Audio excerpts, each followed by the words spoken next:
lot of you have dogs like this, leash reactive, running up to other dogs in an inappropriate manner. You're going to see the transformation of this dog. You're also going to see my process. I'm going to talk you through how you can get your reactive, super energetic dog with other dogs without coming to my facility. Here he is now.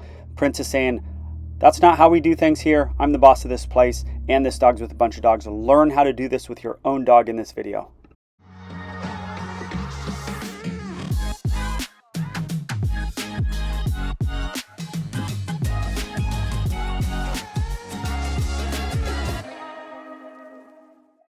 I'm going to talk about body language. I'm going to talk about why and how to get your dog with other dogs because it's so important. And most of you guys want your dog to play with or at least be able to be around other dogs. Society now, there's this thing like, not all dogs need to be with other dogs, and dog parks are bad, and all this stuff. And it's mainly because the people saying it don't actually know how to do dog introductions. When their dog or their client's dog is reactive, they really don't have answers to it. So the easiest thing for them to say is, well, why are we forcing your dog to be around other dogs? And in part, that's true. Super aggressive dogs, super dangerous dogs, super strong dogs. You can't put other dogs, look at this guy's hair up on the back. You can't put other dogs completely at risk. But this notion that we just give up on a dog like this, look at how he is, right? Should we give up on this dog? Of course not. Would a lot of trainers give up on this dog? Of course they would, because they don't know what to do. And maybe they don't have a Prince, right? They don't have other access to other dogs like I do, but they don't know what to do. So this dog, no, he can't be around other dogs. But of course he can. So and I'm not the biggest fan of dog parks in the world by any means. If you've come out to see me and I give you my dog park spiel, it's like walk up to the dog park, and I'm not talking with an aggressive dog, but with like an under-socialized dog or a barky dog. Walk up, and if you don't like their dynamics, get out of there. I always say go to a dog park when there's 2 dogs in the dog park. But this whole like dog parks are the worst place in the world. Yes, they're unruly, they're unpredictable, but if you have I've never had a problem at a dog park because my dogs are trained. So if your dog is trained, dog parks are not the worst place in the world, okay? But they need to be done very, very carefully. And a lot of people want to go. Exercise and running and mouthing and jumping and being mentally stimulated by other dogs is the single greatest thing for your dog, for your high energy. What is this? This is Malinois, right? For your high energy, mouthy, needs to be mentally stimulated dog parks, and more specifically playing with dogs are very, very good for that. So we're going to go through the video and we're just going to keep touching on this, how to get your dog with dogs, why to get your dog with dogs, all that. So you saw the run up to Prince. Prince still remembers the run up and he's not terribly happy about it. So this is their first meeting, put a muzzle on the guy, being very good. And then, but Prince look at Prince's hair. Prince remembers the run-up, and he's not totally cool with it. So there's a little Prince growled, lip lick from Prince, basically saying, like, there's another lip lick saying, I don't want to fight, but listen, I'm not going to back down. Now the guy starts to look better. Prince kind of isn't over it, though. He still needs to let the guy know what's up. Right there. That was a good...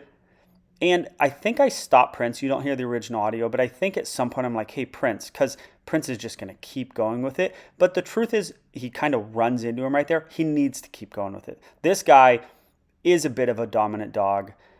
He certainly runs up to dogs in about the most inappropriate manner in the world. You saw the run up to that gate, that fence. If that fence wasn't there, that would have been a run up, a hit, and a fight. Okay? He can't do that in life.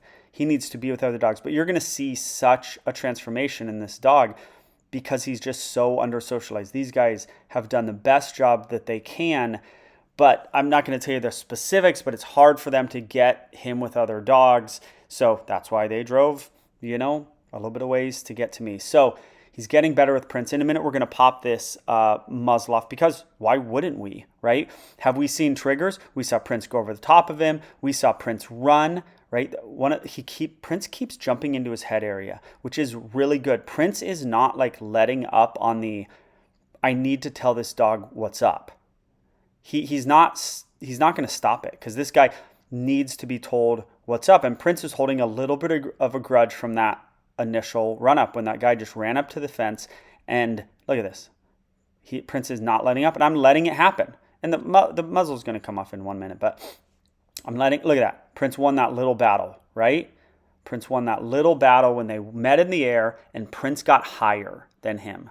Okay, so now we're going to take the muzzle off, I think, in a minute. Because we've seen every single trigger. Prince has chased him, Prince has been rough with him, he's chased Prince, and there's been nothing bad from this guy. So muzzle's coming off. So there is a gap that needs to be bridged in why clients come out to me and how in these videos I want to train you guys so you don't have to come out to me. I don't care. Before my first YouTube video, there, Prince still is like, listen, you are not top dog here. Since I was busy before my first YouTube video. We were busy all the time. Then YouTube happened, and you can imagine how busy I am right now. So there is no hesitation in me to give away secrets to people or to dog trainers. I will give away all my quote unquote secrets for free. I don't care. It doesn't matter to me. Business level will always be high, no matter what. So any secrets don't matter. So I want to go through how you can do what you see these clients and me do at my facility. And the gap that needs to be bridged is you guys at home, you guys in Florida, you guys in Minnesota, you guys in Germany, you guys don't have access to a dog like Prince, and you don't have a facility.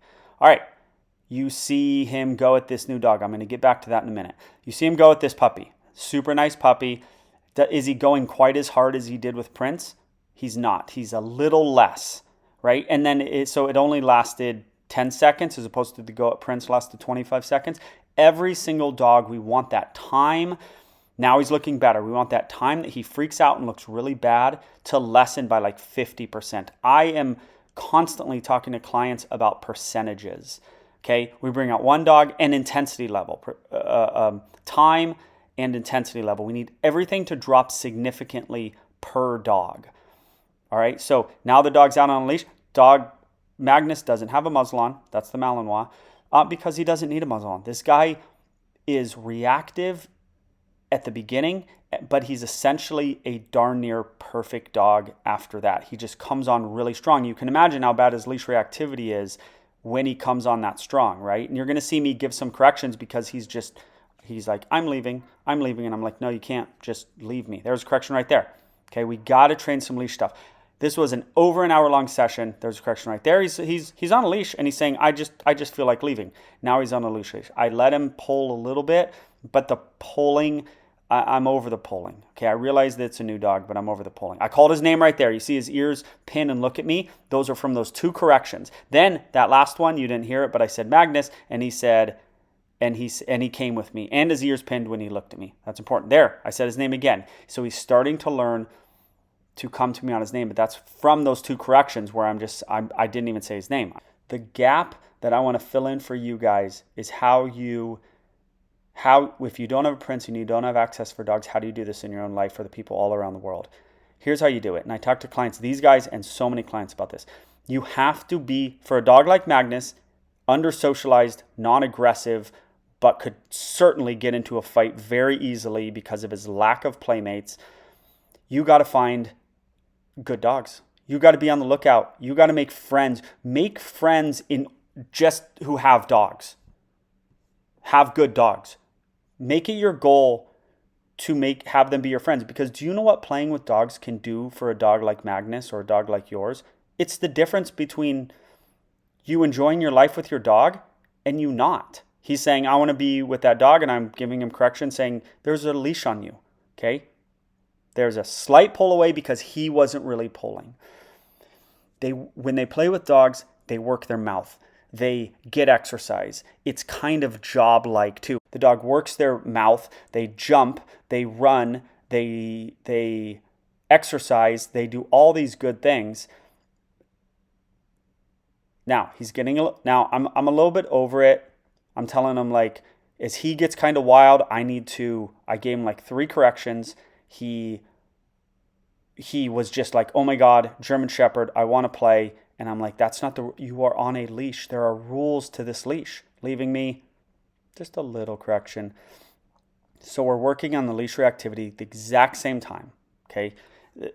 Multiple things can be done at once. Now I'm saying, look at this loose leash. Those are from those few corrections. We want to see these triggers of this German Shepherd putting his paw on him. He actually really likes German Shepherd, and the German Shepherd really likes him. This guy needs to play. Sure, doing bite work, doing tracking, that would also be good for him. Honestly, this is better than that. It's better. There's more happening in his brain right now than there would be during bite work. He is exhausting himself. They had a 4-hour drive. To me, he's going to sleep the whole way home. And then some. So, meeting of dogs, find a friend who has a great lab. Put the muzzle on. What do I do here? I go through a gate. Then I make meets prints through a fence. Then I make a choice. Are we going muzzle on, leash on prints, leash on the dog? What are we doing? You got to make that determination from watching my videos. If you're not sure, put the muzzle on. Let him say hi through the fence. At the other dog's house preferably. Then let him meet the dog. And sometimes they just have to get some nuttiness out of their system and then pop that muzzle off. Or put the leash on, then pop that muzzle off. Or let them run around and then be there and be ready to grab him if he does something inappropriate. If you have some super aggressive dog, the process is much longer than if you have a dog like this dog, who just needed to, he hadn't met a dog in a month. He needed to just meet a lot of dogs. The most bang for their buck today was for this dog just to meet dogs, get the energy out that he needs to get out, and desensitize and work his mouth and sprint and do all this stuff that he's doing right now. There's nothing better than what he's doing right now for this dog and for your dog. And there are dogs that simply cannot be with dogs. And you got to know whether that's your dog, or there's dogs like this who are actually great with dogs, but they think he's bad with dogs. You got to figure that out for yourself. I can't figure that out for you unless you come out to me. But this guy just needs to be with a bunch of dogs. So you're going to find that calm lab that's not going to go at your dog. The main point, meeting another dog, you don't need a prince. You need a dog that isn't going to attack your dog. Okay? That's mainly what you need. You can't have him meet the first dog that you're meeting with a dog that's going to attack your dog. Okay? So that calm lab, then you use the muzzle, you use the leash, you use the fence, and then you go grab him if he does something wrong. Then you let him, now that's one friend. Now he's coming off leash. Then that's one friend. Then you go, okay, we learned a lot from that. My dog's triggers are when the lab put his head over my dog didn't like it. Or as soon as that lab ran and my dog chased, then the prey drive kicked in. Or it was like I have a healer, or I have a cattle dog, and when that dog ran, my dog went for his legs. That's a trigger. Or when that lab was submissive, my dog tried to get over top and dominate the dog. So you got to figure out the triggers. Or when that dog got near me in that person's backyard, my dog said, no, that's my mommy, get out of here. You got to figure out those triggers, and then you can start meeting dogs because you know the triggers. And I'll go through, because we got a few minutes left, each of those triggers. If your dog chases other dogs, you need to use the leash more. And you need to give them like those corrections. You saw me give this guy today.